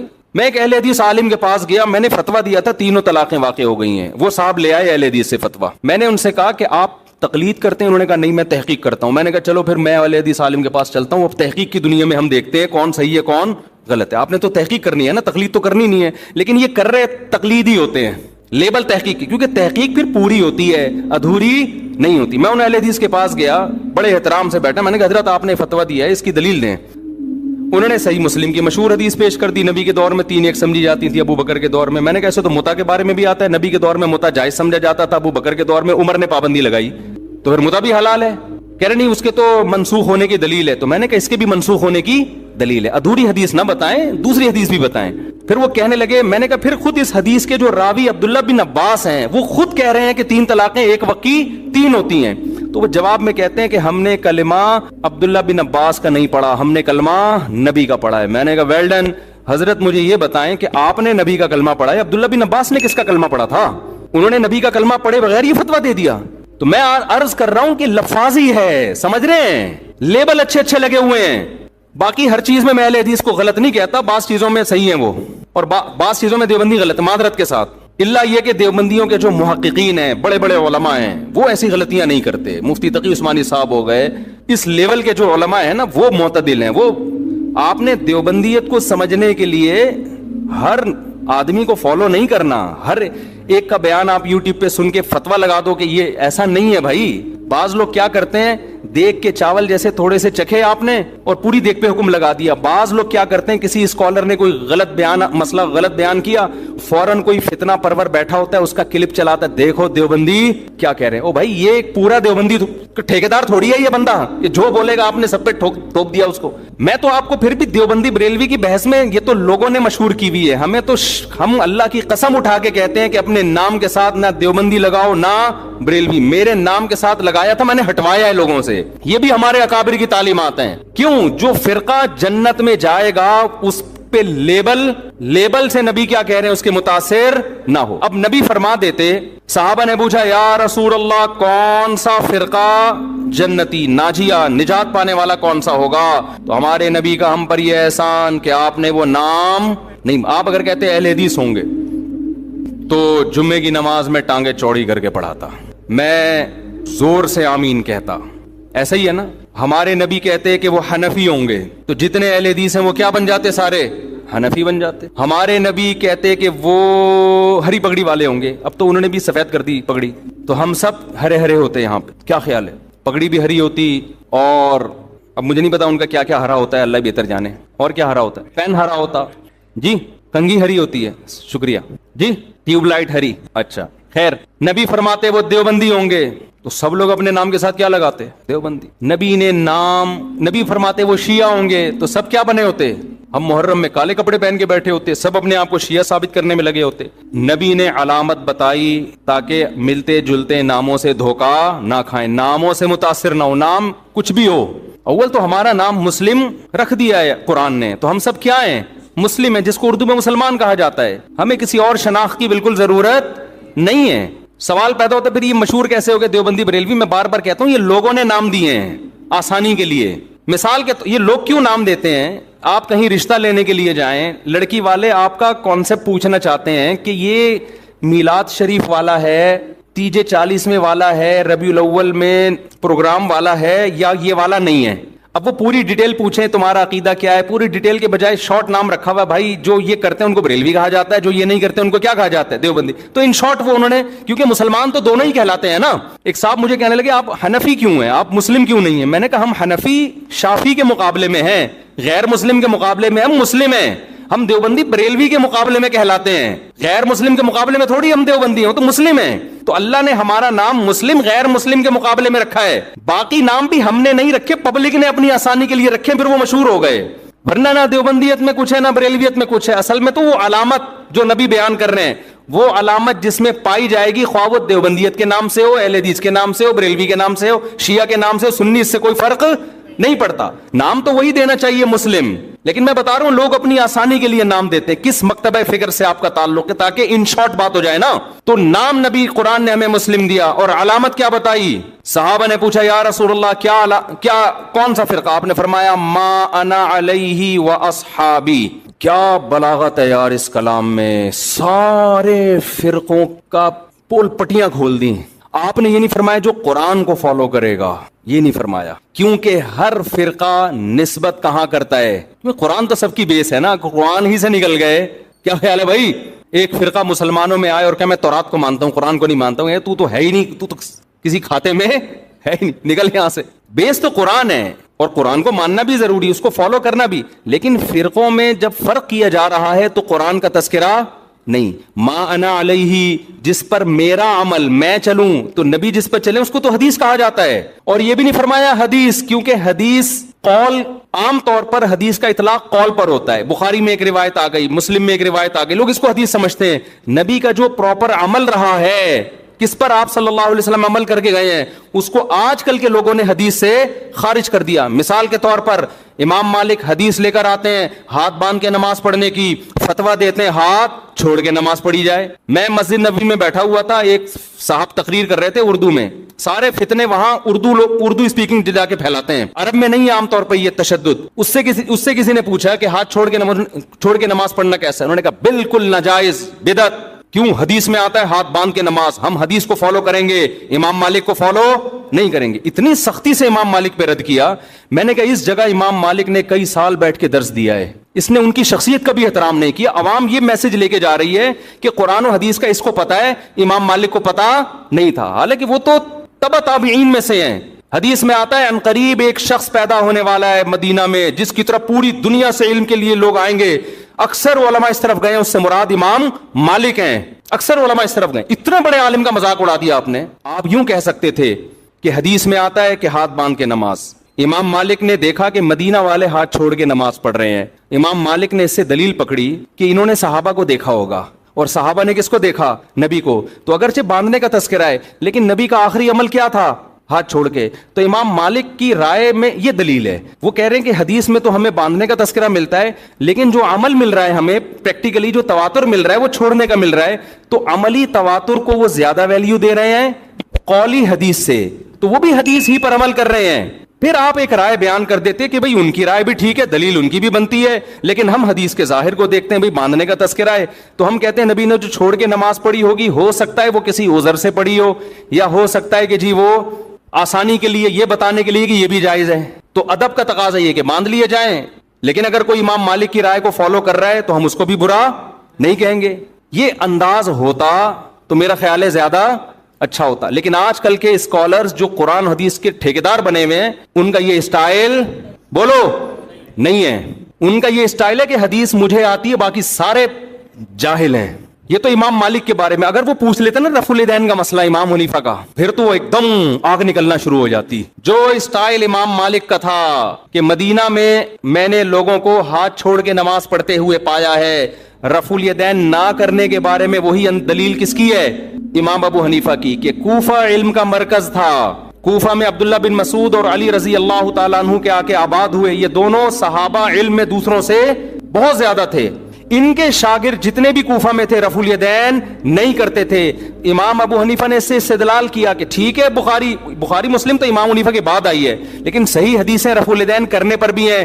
لیکن یہ جو آخر میں نہیں کر رہے اتنے سارے صحابہ، تو یہ اس کی علامت ہے نبی نے آخر وقت میں ترک کر دیا تھا. آپ اس دلیل پہ آپ یہ کہہ سکتے ہیں کہ مجھے یہ دلیل سمجھ میں نہیں آتی. میری رائے یہ کہ کیونکہ بخاری میں ہے تو ہم رفع الیدین کریں گے. ٹھیک ہے، آپ کی نہیں سمجھ میں آ رہی تو ٹھیک ہے، ہم تو مانتے ہیں نبی نے کیا ہے. لیکن اگر ابو حنیفہ اہل کوفہ اور صحابہ تابعین جو ان کے شاگرد تھے ان کے عمل سے استدلال کرتے ہوئے نہ کرنے کا فتویٰ دے رہے ہیں، آپ ان کی نماز کو بولو خلاف سنت ہے، اس کا مطلب آپ اپنی رائے کو دوسرے پر تھوپنا چاہتے ہیں. امام ترمذی جو امام بخاری کے شاگرد ہیں، جب رفع الیدین کرنے کا ذکر کیا نا انہوں نے، آپ ترمذی میں دیکھ سکتے ہیں عربی میں، تو اس میں کہتے ہیں وَبِهِ يَقُولُ بَعْضُ أَهْلِ الْعِلْمِ مِنْ أَصْحَابِ النَّبِي، رفع الیدین کرنا بعض اہل علم صحابہ کی رائے تھی۔ جب رفع الیدین نہ کرنے کا تذکرہ کیا ہے تو پھر لکھتے ہیں وَبِهِ يَقُولُ غَيْرُ وَاحِدٍ مِّنْ أَهْلِ الْعِلْمِ مِنْ أَصْحَابِ النَّبِي، یہی اہل علم صحابہ میں بہت سارے لوگوں کی رائے ہے۔ یہ کون کہہ رہے ہیں؟ امام بخاری کے شاگرد، حالانکہ وہ خود بھی رفع الیدین کے قائل تھے، لیکن دلیل میں صحابہ کی جب بات آ رہی ہے تو کیا کہہ رہے ہیں؟ تو میں آپ سے عرض کر رہا ہوں کہ ہر محدث، ہر مجتہد کا اپنا ایک اصول ہوتا ہے، اور اس کا بنیادی مقصد کس کو فالو کرنا ہے؟ نبی کو فالو کرنا۔ تو آپ صرف قولی حدیث لے رہے ہو، نبی کا عمل نہیں دیکھ رہے، یہ مسٹیک ہے۔ تو نبی نے پہلی علامت کیا بیان کی؟ ما انا علیہ، بولو نا، وہ اصحابی، جس پر میں ہوں، جو میرا عمل ہے جس پر، تو یہ نبی کا عمل تھا۔ اب اس عمل میں اختلاف ہو سکتا ہے، کوئی کہہ رہا ہے ہاتھ چھوڑ کے نماز کا عمل تھا، کوئی کہہ رہا ہے ہاتھ باندھ کے نماز کا عمل تھا، کوئی کہہ رہا ہے رفع الیدین کا عمل تھا، کوئی کہہ رہا ہے نہ کرنے کا عمل تھا، آخر عمل، ٹھیک ہے۔ یہ اختلاف شریعت میں ناپسندیدہ نہیں ہے، اس اختلاف کی بیس پہ فرقے نہیں بنتے، کوئی بنائے گا تو وہ جہنمی ہے۔ اور یہ اختلاف صحابہ میں بھی تھا، کیونکہ دونوں میں وہ علامت پائی جا رہی ہے ما انا علیہ۔ کامیاب فرقے کی علامت کیا ہے؟ جس پر نبی کا عمل، تو نبی کا عمل دونوں پر ہے نا، تو اس میں آپ دونوں میں سے کسی کو بھی غلط بولو نا یار، نہ ہاتھ باندھ کے نماز پڑھنے والے کو، نہ ہاتھ چھوڑ کے، نہ رفع الیدین کرنے والے کو، نہ کرنے والے کو، کیونکہ دونوں کے پاس دلیل ہے، دونوں مکتبہ فکر کی، اور دونوں کہاں سے ثابت کرتے ہیں؟ نبی سے۔ تو اس بیس پہ جتنا بھی اختلاف ہو، اس اختلاف سے جنت اور جہنم کا فتویٰ نہیں لگتا۔ سمجھ میں آ رہی ہے بات؟ اگلی بات، نبی یہاں کہہ کے رکے نہیں صرف ما انا علیہ، اگر آپ رک جاتے تو ہم صحابہ کو بیچ سے نکال دیتے، ہم کہتے ہیں حدیث میں کیا آ رہا ہے، بس نبی نے فرمایا وَأَصْحَابِي۔ کیوں؟ اب دیکھو ترتیب کیا ہے، آپ نے قرآن کا ذکر کیوں نہیں کیا؟ کیونکہ قرآن کی لوگ ایسی تشریح کریں گے جو نبی کی تشریح کے خلاف، جیسے غامدی صاحب اللہ ان کی عمر میں برکت دے، بہت ساری تشریحات ایسی کرتے ہیں قرآن کی جو حدیثوں کے خلاف جا رہی ہیں۔ نبی نے شادی شدہ زانی مرد کو رجم کیا ہے، ساری دنیا جانتی ہے، متواتر روایات ہیں، وہ قرآن کی آیت کی تشریح کرتے ہیں کہ زانی مرد اور عورت کو 100 کوڑے مارو، تشریح ایسی کر رہے ہیں جس میں شادی شدہ کو بھی شامل کر رہے ہیں، حالانکہ یہ کنواروں کے بارے میں نازل ہوئی ہے، حدیث سے پتہ چلتا ہے، متواتر حدیث سے۔ تو نبی نے کیا فرمایا؟ قرآن کا تذکرہ کیوں نہیں ڈائریکٹ اپنے عمل کو پیش کیا، تاکہ لوگ قرآن کی وہ تشریح نہ کریں جو میرے عمل کے، صرف میری حدیث نہیں، میرے عمل کے بھی خلاف ہو۔ اور عمل بھی نبی کا اصل میں حدیثی کہلاتا ہے، دو قسمیں، قولی اور ایک فعلی۔ آپ نے ایک عمل کیا، صحابہ نے سینہ بسینہ اس عمل کو نقل کیا، یہ بھی حدیث ہے، چاہے بخاری میں نہ بھی ہو، چاہے مسلم میں نہ بھی ہو۔ دوسرا، آپ نے ان لوگوں پہ رد کرنے کے لیے جو حدیث کی تشریح اخپل طریقے سے کریں اور اس میں صحابہ کو بیچ سے نکال دیں، ان کو نکالنے کے لیے آپ نے کیا فرمایا؟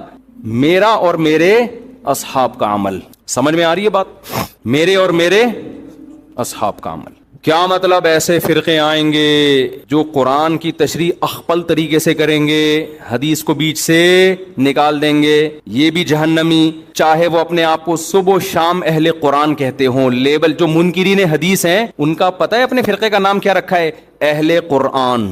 اور جب آپ ان کے سامنے بیٹھو گے قرآن کے فضائل بیان کرنا شروع کر دیں گے، بار بار قرآن کیا کہتے ہیں، اللہ کا کلام۔ مقصد قرآن کی فضیلت نہیں ہوگی، مقصد حدیث کا انکار ہوگا۔ سمجھتے ہوگے نہیں سمجھتے؟ لوگ متاثر ہوتے ہیں، یار یہ ماشاءاللہ اللہ کے کلام کو کتنا فوکس کرتے ہیں، ماشاءاللہ ماشاءاللہ کتنا ان کے دل میں اللہ کے کلام کا جلال ہے۔ او بھائی، یہ جو آپ کے سامنے صبح و شام قرآن کے فضائل بیان کر رہا ہے، اس کا مقصد حدیث کی نفی ہے۔ ایک آدمی قرضہ مانگنے کے لیے آیا اور آپ سے کہہ رہے سفارش کر دیں کہ وسیم بھائی مجھے قرضہ دے دیں۔ دوسرا بھی آ گیا قرضہ مانگنے کے لیے، آپ چاہ رہے ہو اس کو نہ ملے اس کو مل جائے، آپ کو پتہ ہے یہ سیٹ ایک ہی آدمی کو دے گا۔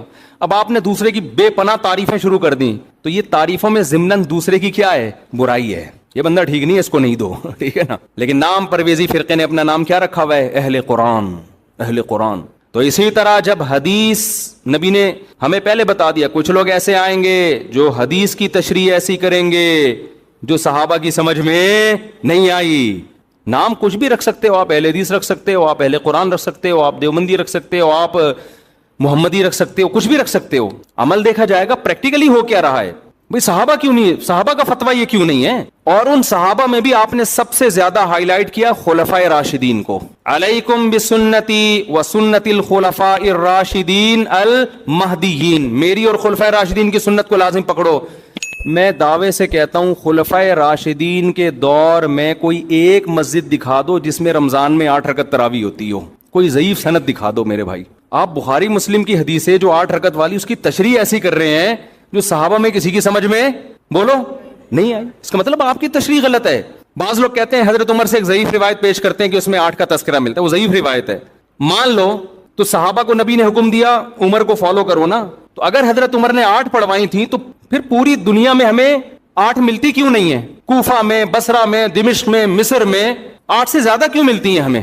آج لوگ کہتے ہیں مکہ مدینہ میں 8 ہو رہی ہیں. بھئی آج کا مکہ مدینہ لوگے یا 1200 سال 1300 سال پہلے کا مکہ مدینہ لوگے؟ آج لوگ کہتے ہیں سعودی عرب میں 3 کو 1 کہتے ہیں. او بھائی سعودی عرب میں آج کہتے ہیں نا, 1400 سال سے سعودی عرب میں 3 کو 3 ہی کہتے تھے. تو 1400 سال سے جو اسلام تھا وہ والا صحیح تھا یا آج جو اسلام ہے وہ والا صحیح ہے؟ کھوپڑی کام نہیں کر رہی لوگوں کی. یعنی عجیب. ایک صاحب مجھے کہنے لگے آپ لوگ پتہ نہیں کیا باتیں کرتے ہو, وہاں تو مصر میں بھی 3 طلاق کے 1 ہو گئی ہے, سوڈان میں بھی 3 1 ہو گئی ہیں, اور پاکستان میں بھی ہو رہی ہیں قانونی. اور میں نے کہا یہ اب ہو رہی ہیں, اسلام آج آئے 1400 سال پہلے آیا تھا. اب ہونا اس کی علامت ہے کہ اب تک نہیں تھا, اب تک 3 ہی تھیں. لوگ کہتے ہیں پوری دنیا میں 8 تراویح ہو رہی ہے, آپ لوگ کو پتہ نہیں کیا 20 پڑھ رہے ہو. کب سے شروع ہوئی ہیں 8؟ آپ 100-150 سال پہلے تاریخ کی کتابیں اٹھا کے دیکھو, پوری دنیا میں 20 سے کم کہیں بھی 1 رکعت بھی نہیں ہوتی تھی. تو بعد میں چینج ہوئی ہے. اب جو چینجنگ ہو رہی ہے وہ قابل قبول نہیں ہے. اب تو چینج اب تھوڑی لوگ. عبداللہ بن مسعود کا مشہور قول ہے من کان منکم مستنن فلیستن بمن قد مات. جو تم میں فالو کرنا چاہتا ہے پہلوں کو فالو کرے, اس لیے کہ زندہ لوگوں کے بارے میں یہ خوف ہے کہ وہ فتنے سے محفوظ نہیں ہے. زندہ لوگ بک بھی جاتے ہیں, ان کے اپنے مفاد بھی ہوتے ہیں, سیاسی مفاد بھی ہوتے ہیں, حکومتی دباؤ بھی ہوتا ہے. اب حرمین میں کہہ رہے ہیں 10 رکعت تراویح ہو گئی. بھائی کیا پتا بادشاہ نے ایک آرڈر دیا ہو کہ 10 ہوں گی. ہمارے ایک دوست فجر کی نماز کا ٹائم داخل اقامت ہو رہی, بیٹھے ہوئے ہیں. میں نے کہا بھائی نماز کھڑی ہو رہی ہے مسجد نبوی میں پڑھو. کہہ رہے ہیں پتہ نہیں کہ ایسا نہ عمر ملک ہو, بادشاہ کا حکم ہو وقت سے پہلے پڑھنے کا, تو میں پہلے اپلیکیشن میں دیکھ لوں ٹائم داخل بھی ہوا کہ نہیں ہوا. خیر وہ تو تھوڑا انہوں نے غلو کر دیا, لیکن وہ ڈر گئے تھے نا یار کیسا نہ ہو کہ بادشاہ سلامت میں کچھ بھی حکم دے دیا ہو. ایسا ہوتا نہیں ہے کہ بادشاہ سلامت ٹائم سے پہلے نماز پڑھنے کا آرڈر دے دے. لیکن آپ کیسے یہ کہہ سکتے ہو کہ یہ عرب علماء کا فتویٰ ہے؟ اگر چند کا ہے بھی تو ہمارے لیے ان کے احترام کے باوجود وہ فتویٰ حجت نہیں ہے. اب میں آخری بات جو محرم پہ لے کے چلا تھا میں جلدی سے وہ سمیٹ کے ختم کرتا ہوں. اصل تو میرا ٹاپک یہ تھا محرم. تو میرے بھائی فرقے بنتے چلے جائیں گے, محرم میں جو کچھ ہو رہا ہے یہ لوگ کریں گے. نبی نے فرمایا 73 فرقوں میں امت تقسیم ہوگی. میں نے اور آپ نے وہ کام کرنا ہے جو قرآن میں ہے, حدیث میں ہے, اور اس پر کس کا عمل ہے؟ صحابہ کا. اور یہ جو چاروں ائمہ ہے نا, انہوں نے انہی کو فالو کیا ہے صحابہ کو. اس لیے امت کہتی ہے چاروں ائمہ کا جس مسئلے پر اتفاق ہو اس سے شذوذ اور خروج اختیار کرنا جائز نہیں ہے, کیونکہ یہ اس کی ظاہری ایک علامت ہے کہ حق اس میں منحصر ہے. کیوں اتنے بڑے بڑے ائمہ کیسے غلطی 1 سے ہوتی ہے 2 سے ہوتی ہے, چاروں ہی متفق کیسے ہو گئے؟ اور اگر آپ نہیں مانتے تو اتنی بات تو مانتے ہو نا, نبی اور صحابہ یہ تو منصوص ہے نا. تو مجھے بتاؤ محرم صحابہ کی زندگی میں آیا تھا کہ نہیں آیا تھا؟ اہل بیت کی زندگی میں آیا تھا نہیں آیا تھا؟ کوئی ایک صحیح روایت ہمیں ملتی ہے کہ اہل بیت نے وہ کچھ کیا جو آج ہم کر رہے ہیں؟ کیا حضرت حسین ابن علی رضی اللہ عنہ سید الشہداء کیا انہوں نے ماتم کی ترغیب دی ہے یا ان کے اولادوں نے ماتم کی ترغیب دی ہو؟ غم منانا, غموں میں رونا پیٹنا, ماتم کرنا, اسلام صبر کی تلقین دیتا ہے. اہل بیت کا حکم بھی کیا تھا؟ صبر. واویلا کرنا, رونا پیٹنا, چیخنا چلانا یہ اسلام کا حکم نہیں ہے. بعض لوگ استدلال کرتے ہیں کہ فلاں موقع پہ نبی صلی اللہ علیہ وسلم روئے, فلاں موقع پہ فلاں صحابی روئے. غم کے موقع پہ روئے ہیں, غم کا موقع گزرنے کے بعد اس تاریخ آنے پر روئے, ایسا ہمیں تذکرہ بولو نہیں ملتا. غم کے موقع پہ رونا تو انسان کی نیچر ہے, فطرت ہے, اس میں بھی چیخنے کی اجازت نہیں ہے, ماتم کی اجازت نہیں ہے. این جب صدمہ پہنچے اس وقت آپ کو ماتم کی اجازت نہیں, نبی نے لعنت فرمائی ہے. تو صدمہ گزرنے کے 1 سال بعد اس تاریخ کو آنے پر کہاں سے اجازت ہو گئی؟ میں تشدد کا قائل نہیں ہوں, میرا مقصد یہ نہیں ہے کہ آپ جو لوگ یہ کر رہے ہیں ان کو جا کے چھیڑیں, تنگ کریں. ہمارا ملک فرقواریت اور لسانی اور فرقہ وارانہ جھگڑوں کا متحمل نہیں ہے, مار دھاڑ اور نفرت والی تقریریں کرنا نہیں ہے.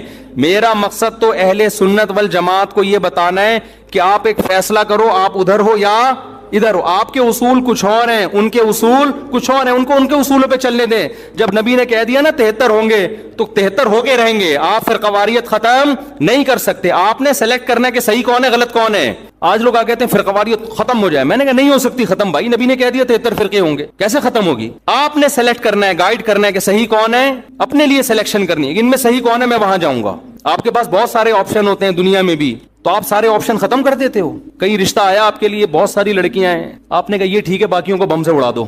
او بھائی آپ کو جو سمجھ میں آیا آپ اس سے شادی کر لو, بلکہ اس سے بھی نہیں 3 اور سے کر لو. اور لڑکی کے پاس ایک آپشن ہے, تو بھائی جو سمجھ میں آ رہا ہے اس سے کر لو, باقی وہ دوسرا جو مرضی آپ کے بلا سے آپ کہیں اس کو مار دو, کیونکہ وہ غلط آدمی کا رشتہ میرے پاس آیا ہے, بندہ ٹھیک نہیں ہے, ابا اس کو مروا دو. ابا کہے گا بیٹا تو اتنے لوگ صحیح بھی ہیں غلط بھی ہیں, تجھے جو صحیح لگ رہا ہے وہ بتا دے, جو غلط ہے وہ اس کو رہنے دے, وہ تیرا کام نہیں ہے. دنیا میں بہت سی غلط بھی ہوتی ہیں, ان کو وہ غلط مل جائے گا. تو فرقے تو رہیں گے, حضرت عیسیٰ علیہ السلام ہی آ کے ان فرقوں کو ختم کریں گے, اور تلوار سے ختم ہوں گے یہ. اور یہ ہمیں اجازت, ہمیں بم پھاڑنے کی, تلوار چلانے کی, گالیاں دینے کی اور ایسے بیان کرنے کی جس سے نفرتیں پھیلیں, ہمیں اس کی اجازت نہیں ہے. ہمارے پاس تو جو بھی آتا ہے ہم اس کو گلے لگاتے ہیں. شیعہ لوگ بھی آتے ہیں, ہم ملتے ہیں, تمیز سے بات کرتے ہیں, اکرام کرتے ہیں, السلام علیکم. مذہب پہ بحث نہیں کرتے ہم, کیوں؟ ہمیں پتہ ہے خام خواہ کا جھگڑا ہوگا. جو سیکھنے آنا چاہے بات کر لیتے ہیں اس سے ہم. تو ہم نفرتوں کے قائل نہیں ہیں, نہ ہم تشدد کے قائل ہیں. ہم تو آپ کو یہ بتا رہے ہیں کہ آپ فیصلہ کرو کہ آپ ہو کس کیٹیگری میں. ہماری حدیث ہمیں یہ بتاتی ہے, ہمارے نبی ہمیں یہ بتاتے ہیں کہ ما انا علیہ واصحابی, جو میرے اور صحابہ کا طریقہ. ہمارے نبی پہ محرم بھی آیا, صحابہ پہ محرم بھی آیا, جو انہوں نے کیا ہم بھی وہی کریں گے. ہمارے نبی کی زندگی میں ربیع الاول آیا, صحابہ کی زندگی میں خلفائے راشدین کی زندگی میں آیا, جو انہوں نے کیا ہم بولو نا وہ کریں گے. انہوں نے کیا کیا؟ صبر کیا ہے. غم کے موقع پہ کیا کیا ہے؟ صبر کیا ہے. تو ہم بھی کیا کریں گے؟ صبر. یا ہمیں اجازت دی ہے قاتل سے قصاص لیں. حضرت حسین کے قاتل اگر آج ہمیں مل جائیں, ہم انشاءاللہ ان کو زندہ نہیں چھوڑیں گے. جب نہیں ہے ہمارے پاس, ہمارے دور میں نہیں ہے, تو اللہ سے ہم دعا کرتے اللہ ان سے انتقام لے قیامت کے دن. حضرت حسین کے خون کا بدلہ لے اللہ ان سے, اور لے گا, اللہ کیوں چھوڑے گا. لیکن اگر ہم نے اس حدود سے تجاوز کر کے ہم نے وہ کچھ کیا جو اللہ اس کے رسول کی منشا کے خلاف ہے, تو میرے بھائی جہاں قاتلوں سے سزا لی جائے گی, اللہ ہمیں بھی نہیں چھوڑے گا. کہ یہ کون سی اہل بیت کی تعلیمات تھی جس پر تم عمل کر رہے ہو. سفید لباس اسلام میں پسندیدہ ہے, ٹھیک ہے, نبی نے ہر رنگ کا لباس پہنا ہے. پسند کس کو کیا؟ سفید کو. وہ محرم میں بھی پسندیدہ, وہ سفر میں بھی, وہ ربیع الاول میں. جیسے ہی رشتہ میسر ہو, اسلام حکم دیتا ہے نکاح میں تاخیر نہ کرو, چاہے محرم ہو.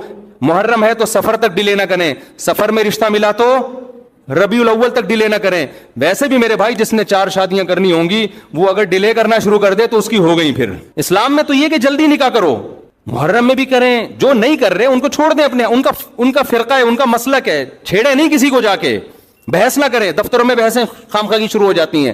آپ نے اپنے بارے میں فیصلہ کرنا, میں کدھر ہوں, میں کدھر کھڑا ہوں. جو کالے کپڑے پہننے دیں, نہ ان پہ طنز کریں, نہ ان پہ ہوٹنگ کریں, یہ جائز نہیں ہے, اس سے نفرتیں پیدا ہوں گی. جو کر رہا ہے کرنے دو. آپ کے بچے جب پوچھیں ابو انہوں نے کالے کپڑے پہنے, بولیں بیٹا ان کا فرقہ ہے, ہم لوگ اس فرقے کے نہیں ہے, ختم ہو گئی بات. تو ابو ہم اس فرقے ہم کیوں نہیں ہیں؟ بیٹا ہم, حدیث میں آتا ہے کہ ما انا علیہ و اصحابی. جب بچہ آپ کا پوچھے نا تو آپ بتائیں حدیث میں آتا ہے جو میرے اور صحابہ نے, چونکہ صحابہ نے یہ نہیں کیا تو ہم بھی نہیں کر رہے. تو بیٹا پوچھے گا پھر یہ کیوں کر رہے ہیں, تو بیٹا جو ان کا کام ہے وہ ان سے پوچھنے کا ہے, وہ مجھ سے پوچھنے کا نہیں ہے. اب بچہ جائے گا ان سے پوچھنے کے لیے, اس کو بولیں بیٹا جب بڑے ہو جاؤ گے نا پھر جا کے پوچھنا, ابھی پوچھا تو رپلائی بھی ہوگا, اس سے کیا پیدا ہوگا؟ فتنہ. تو بچے میں کھوپڑی ہوگی تو وہ اتنی بات اس کی کھوپڑی میں انشاءاللہ آ جائے گی, 2 اور 2 4 کی طرح. پھر بچہ کہے گا ہمیں کیا کرنا چاہیے, اس کو بتا دو بیٹا قرآن میں صاف طور پہ لکھا ہوا ہے کہ ہم نے بنی اسرائیل سے عہد لیا تھا کہ ان احکام کو فالو کرنا ہے. بنی اسرائیل نے ان احکام کو چھوڑ کر فرقے بنا دیے. تو بیٹا قرآن میں سورہ بقرہ میں اللہ کہہ رہا ہے ان احکام کو فالو کرو, وَاعْبُدُوا اللَّهَ, اللہ کی عبادت کرو. سمجھتے ہو؟ تو بیٹا ہم نے کیا کرنا ہے؟ اللہ کی عبادت. ابو عبادت کیسے کرنی ہے؟ بیٹا 5 نمازیں پابندی سے پڑھنی ہے, ٹھیک ہے نا. زندگی میں 1 دفعہ حج کرنا ہے. بیٹا سال میں 1 دفعہ زکوٰۃ دینی ہے, اس کے حکام علماء سے پوچھ لو. یہ کرنا ہے ہم نے, محرم میں بھی کرنا ہے, سفر میں بھی کرنا ہے, ربیع الاول میں بھی کرنا ہے, اور ربیع الثانی میں بھی کرنا ہے. جس کا جو حکم آتا جائے, رمضان میں روزے رکھنے, حج کے ایام میں حج کرنا ہے, وہ اللہ نے ڈیٹیں ہمیں بتا دی. ابا محرم میں کیا کرنا ہے؟ بیٹا محرم میں 9 10 یا 10 11 کا روزہ رکھنا ہے, اور زیادہ روزے رکھ سکتے ہو تو سبحان اللہ. حدیث میں آتا ہے سب سے زیادہ رمضان کے بعد روزوں کا ثواب کس مہینے میں ملتا ہے؟ محرم میں ملتا ہے بیٹا ہم نے یہ کرنا ہے. سمجھ میں آ رہی ہے بات کی نہیں آ رہی؟ اور کیا کرنا ہے؟ اور اس سے بولو قرآن میں اللہ کہتا ہے وَلَا تُشْرِكُوا بِهِ شَيْئًا، اللہ کی عبادت کرنی ہے اس کے ساتھ کسی کو شریک نہیں، پکارنا نہیں ہے صرف یا اللہ مدد، نہ یا علی مدد، نہ یا غوث اعظم مدد، نہ یا رسول اللہ مدد. یہ سارے نعرے بیٹا ہم لوگوں کے بولو نہیں. اچھا ابو فلاں نے فلاں کتاب میں لکھا ہے کہ یا رسول اللہ مدد تو دائرے اسلام سے خارج ہے. بیٹا کون دائرے میں داخل ہے کون خارج ہے یہ تیرا ہیڈک، کیونکہ بچے نے اس کو لے کے پھر وہ فتوے دینا شروع. بیٹا اس کو چھوڑ دے اپنے حال پہ. میں جو تو نے کرنے کے کام ہے وہ میں تجھے بتا رہا ہوں. وہی ہے نا ایک آدمی رات کو تہجد میں اٹھ کے دعا مانگ رہا تھا، اے اللہ سارے لوگ سو رہے ہیں میں اکیلا جاگا ہوا ہوں، اس عمل کی لاج رکھ لے، سارے لوگ خراٹے لے رہے ہیں میں اکیلا. لوگوں نے کہا بھائی تو اپنی باتیں بتا، ہماری برائیاں کیوں کر رہا ہے اللہ کے سامنے؟ ایک آدمی نے کمبل نکال کے بولا بھائی تو اپنا بتا نا، ہماری برائیاں ہمیں کیوں ساتھ میں گھسیٹ رہا ہے، یہ لوگ سو رہے ہیں. تو بیٹا یہ آپ کے کرنے کا کام ہے، باقی آپ کسی بھی فتوے کون یا رسول اللہ کہہ رہے ہیں کون کس کا کیا مطلب ہے چھوڑو اس بحث کو. اس میں پھر بڑی طویل بحثیں ہیں، یہ ایسے دلدل میں پھنسو گے نکلنے کے قابل نہیں رہو گے. اچھا ابو اور کیا کرنا ہے میں نے؟ تو ان کو بتاؤ وَاعْبُدُوا اللَّهَ وَلَا تُشْرِكُوا بِهِ شَيْئًا وَبِالْوَالِدَيْنِ إِحْسَانًا. بیٹا ماں باپ کے ساتھ کیا کرنا ہے؟ احسان. کیسے احسان کرنا ہے؟ اللہ کہتے ہیں لا تقل لهما اف، ماں باپ کے سامنے اف بھی نہیں کہنا. ان کے قدموں میں جنت تلاش کرنی ہے، محبت سے ان کی پیشانی پر دیکھنے سے حج عمرے کا ثواب ملے گا. سب سے بڑا حق اللہ رسول کے بعد کس کا ہے؟ والدین کا. ابا اور کیا کرنا ہے میں نے؟ وبالوالدین احسانا وبذی القربى. بیٹا جو رشتہ جتنا قریب ہے اس سے بنا کے رکھنی ہے. ماں باپ کے بعد سب سے قریبی رشتہ بھائی بہنوں کا ہے، ان سے توڑنے نہیں دیکھنا، چاہے محرم ہو چاہے سفر میں ہو. کوئی روٹھا ہوا ہے تو اس کو جا کے کیا کر لو؟ راضی کر لو. ان پہ خرچ کرو، ہدیے دو، ان کو نذرانے دو تاکہ یہ جڑیں. جو رشتہ داری توڑتا ہے وہ محرم میں جو مرضی کر لے، حدیث میں آتا ہے وہ جنت میں نہیں جائے گا، چاہے وہ ربیع الاول میں جو مرضی کر لے. ابا اور کیا کرنا ہے؟ بیٹا رشتہ داری میں سب سے پہلا کام یہ ہے، قرآن کہتا ہے عورت کی میراث نہیں کھانا. میں مر جاؤں اپنی بہن کی وراثت اس سے پوچھے بغیر فوراً ہینڈ اوور کر دینا. سمجھ میں آ رہی ہے بات کی نہیں آ رہی ہے؟ فوراً کیا کر دینا، اس کے حوالے کر دینا میں مر جاؤں تو. ایسا نہ ہو 20 سال تک مانگتی رہے یا آپ بولو ہم نے جہیز اتنا دے دیا تھا. اور بھی اس طرح کے حکام ہے جو سورت بقرہ میں ایک ہی جگہ اللہ نے وَقُولُوا لِلنَّاسِ حُسْنًا، جب بھی لوگوں سے بات کرنی ہے اچھے اخلاق سے بات کرنی ہے، تمیز سے بات کیا کرو. بیٹا جب تم بات کرتے ہو تو لگتا نہیں ہے کہ تم نے تمیز کہیں سے سیکھی بھی ہے. آہستہ آواز میں بات کیا کرو، دھیمے لہجے میں بات کیا کرو. یہ تو نہ کہیں تمیز سیکھی بھی نہیں ہے پھر اور بدتمیز بن جائے گا. تو وَقُولُوا لِلنَّاسِ حُسْنًا وَأَقِیمُوا الصَّلَاةَ، نمازوں کو پابندی سے قائم کرو. یہ ہمارا اسلام ہے جو محرم میں بھی ہے، سفر میں بھی ہے، ربیع الاول میں بھی ہے. اس کے علاوہ جو کچھ ہے میرے بھائی وہ ہماری اپنی اختراعات ہیں، ایجادات ہیں، اس میں اللہ کی رضا شامل نہیں ہے. اللہ تعالی ہمیں سمجھنے کی، عمل کی توفیق عطا فرمائے. جمعے کے بیان کے بعد تھوڑی دیر مسائل کا سیشن ہوگا. آپ لوگوں نے بھی کچھ پوچھنا ہے تو پوچھ سکتے ہیں، جانا ہے تو جا سکتے. یہ میں نے آج بیان میں جو حضرت حسین رضی اللہ عنہ کے لیے سید الشہداء کا لفظ استعمال کیا تو حدیث میں یہ حضرت حمزہ کے لیے استعمال ہوا ہے، تو اس کو کریکشن کر لیں. حضرت حسن اور حسین کو سیدہ شبابی اہل الجنہ، جنت کے نوجوانوں کا سردار کہا گیا.